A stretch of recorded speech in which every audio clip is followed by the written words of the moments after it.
Adjusting some settings here. Can everybody hear me? Mm-hmm. Yeah. Yeah. Okay. Marilyn? My Yeah. friend. Hi. Hi. Hi. Are you in this position coming up here right now, or did you want me to go?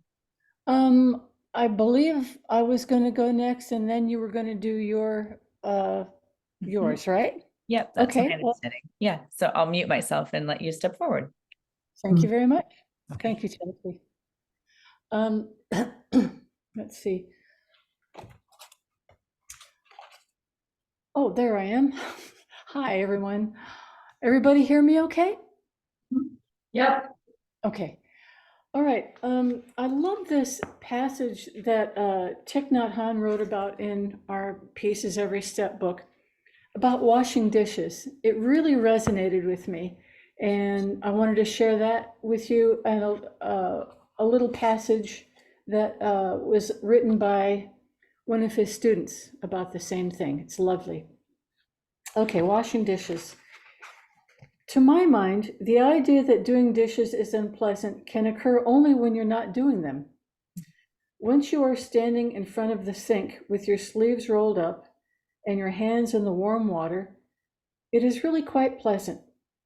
I enjoy taking my time with each dish, being fully aware of the dish, the water, and each movement of my hands. I know that if I hurry in order to eat dessert sooner, the time of washing dishes will be unpleasant and not worth living.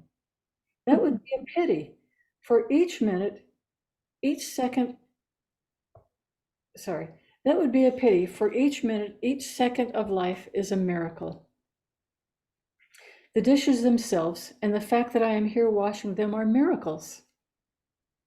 If I am incapable of washing dishes joyfully, if I want to finish them quickly so I can go and have dessert, I will be equally incapable of enjoying my dessert. With the fork in my hand, I will be thinking about what to do next, and the texture and the flavor of the dessert, together with the pleasure of eating it, will be lost. I will always be dragged into the future, never able to live in the present moment. Each thought, each action of the sunlight of awareness becomes sacred. In this light, no boundary exists between the sacred and the profane. I must confess it takes me a bit longer to do the dishes, but I live fully in every moment, and I am happy. Washing the dishes is at the same time a means and an end.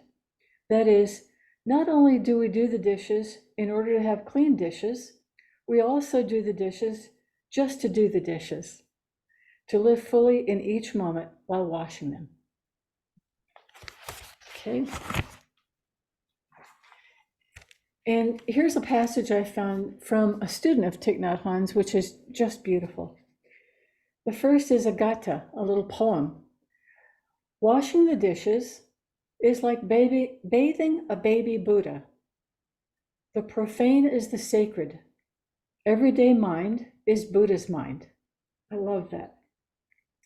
And she writes, at home, I find remembering Thich Nhat Hanh's gatha about dishwashing helpful because his tender image of washing a baby Buddha shifts the mundane, messy task into a new perspective. The gatha lightens my resistance and helps me come back to a sense of participating in a larger context, also known as interbeing. I want my plates, bowls, cups, etc., to be clean as a form of renewal and self-care. Washing them mindfully slows my ingrained impulse to hurry up and get the task done so I can move on to something else. But I know when I stop rushing ahead of myself, say the gatha, and stay with the task of washing, rinsing, drying, etc., my attitude changes. I feel alive and connected to the present. While washing dishes, I have a pleasant and deep encounter with life in the present moment. And that beautifully goes along with what Erika just spoke about in walking and doing walking meditation, having a deep encounter with life in the present moment. And it could be applied to anything we do during our day: meal prep, eating, bathing, working, chopping wood, fetching water. Being alive in this present moment is such a gift. And that's what mindfulness is all about, I think. Thank you.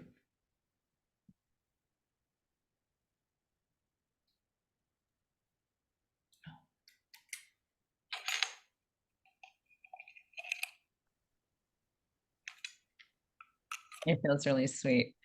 I feel inspired, Marilyn. Thank you. Thank you. Yeah. Yeah. And the same, like in getting to hear Erika read about walking, I'm just having something come up right now. It's the beauty of how practice expresses itself uniquely through each of us.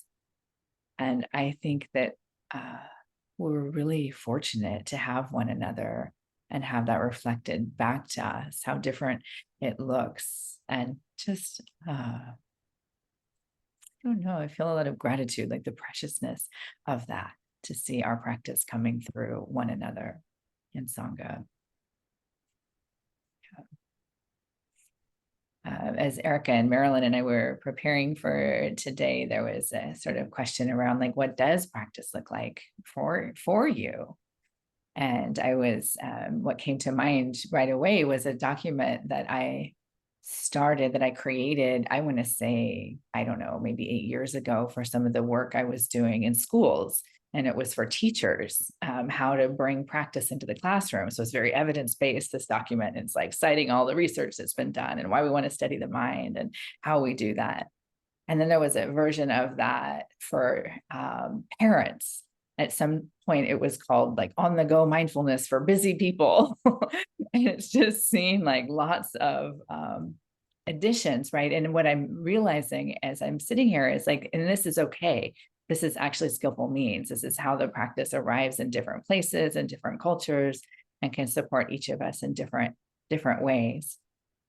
And that document got another draft as I've been teaching a transpersonal psychotherapy class at CIIS as an adjunct lecturer there. And that document came back again, but this time in the frame of transpersonal psychotherapy. It's how do we access or practice with the sacred in the ordinary moments of our lives?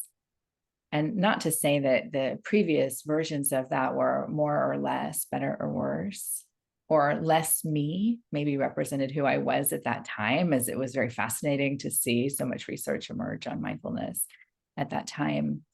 But this version of it feels like a returning home to me, my original doorway that I came through to this practice of being in relationship with what I hold as sacred, which is the world. And so what I wanted to do actually was a little guided practice. And then I'm going to share that document with you in case it feels like it might be helpful. You'll have it. When I spoke on Tuesday last week, well, it feels like it's been a while, there were 3 R's. I was talking about children and families, and it was like these new 3 R's. I don't even remember what they are now: resistance, reconciliation, and right relationship. Resistance, reconciliation, and right relationship. And as I was preparing for tonight, I realized there's 3 more R's, and it's not on purpose. It's just what's coming forward. And they were ritual, rest, and responsiveness. And that's what my practice feels like it has been these days. Like I love creating ritual and being in ritual. So my morning practice looks a lot like that, like lighting incense, bowing in all the directions, making offerings of essential oils, prayers that I recite. And the rest feels to me like this is a way of disrupting capitalism. This is a way of disrupting some of the dominant culture norms that I find so harmful. Like, can I reclaim rest and sleep when I need to sleep? So there are mornings when I don't meditate. Oh my gosh, I'm saying it out loud in Sangha, right? Because I'm reclaiming that rest is what is needed.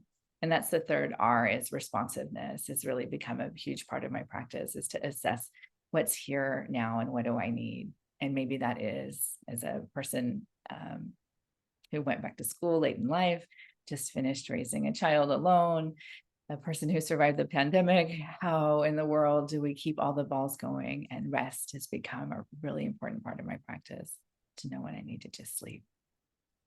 I actually just put a hammock up in my backyard, and that has been fantastic. So those are my new R's: ritual, rest, and responsiveness. And I thought I'm going to try and be aware of time here. To do this as a guided, maybe we just take a second to come into a little bit of thoughts and body. And we're going to use the imagination. And there's some what could be considered gathas in here. And Erika was sweet to remind me in email, gathas aren't original to Thich Nhat Hanh's practice, actually. And gathas, learning gathas go back to, I think it's 1300 BCE and have a lineage in Zoroastrianism. So I want to give some credit there. And as we learn and we take up practices to investigate the original places that these are coming from. So coming back to the body and the breath, inviting a little stability if we're able to access it. And then engaging the imagination. And we're going to go through what a day of mindfulness could look like.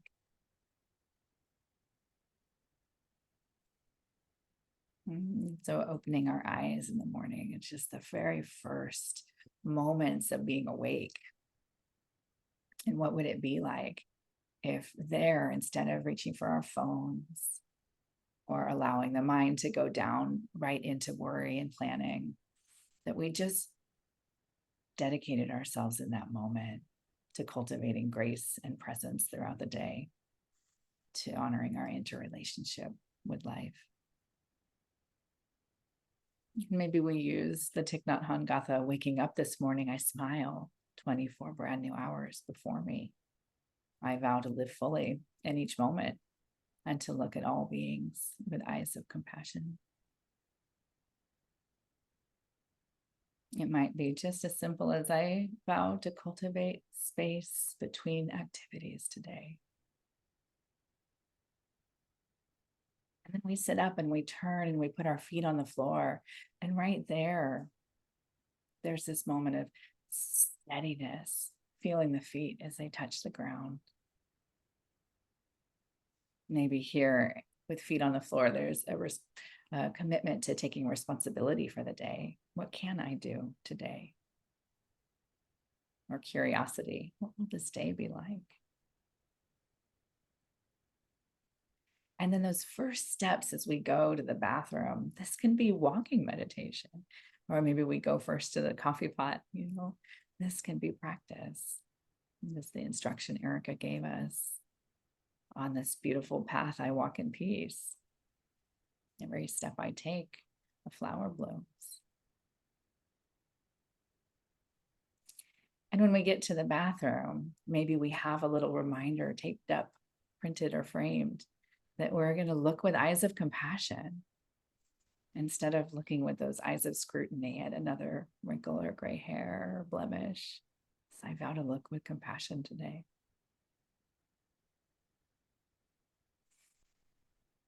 And as we use water here, we turn the faucet off when we brush our teeth because we recognize that water comes from the mountains. Water might be our oldest ancestor. And as we brush our teeth, we can form a promise to ourselves here, a commitment to speak with words that bring clarity and ease.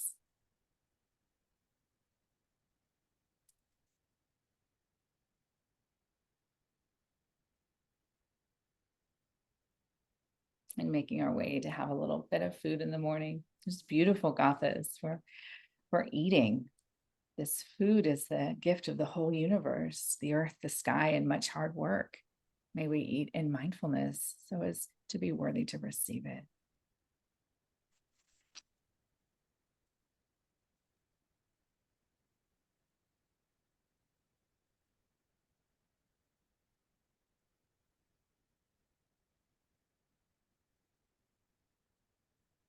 Going out the door. I love going out the door practice as a time Thich Nhat Hanh says to practice not rushing.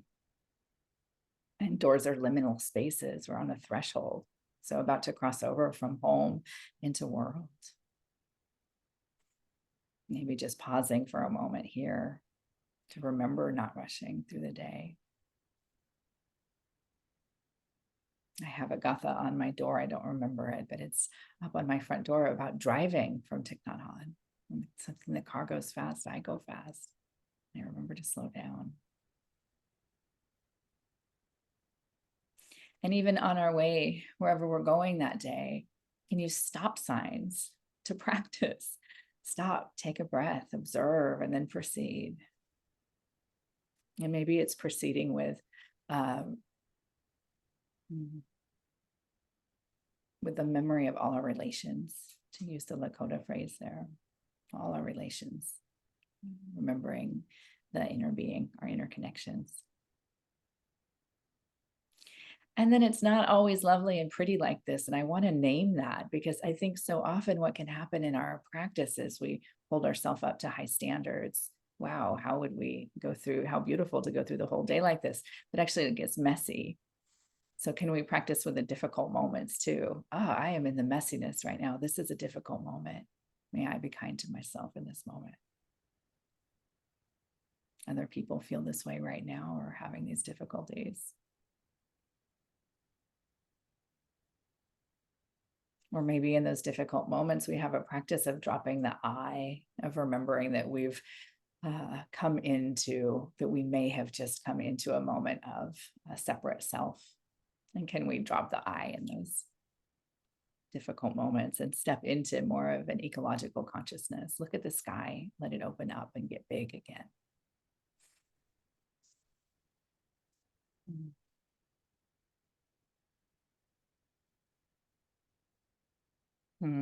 I once heard Chris say something about practicing metta or loving kindness before a conversation with a difficult person. And I just love that. That's really stuck with me.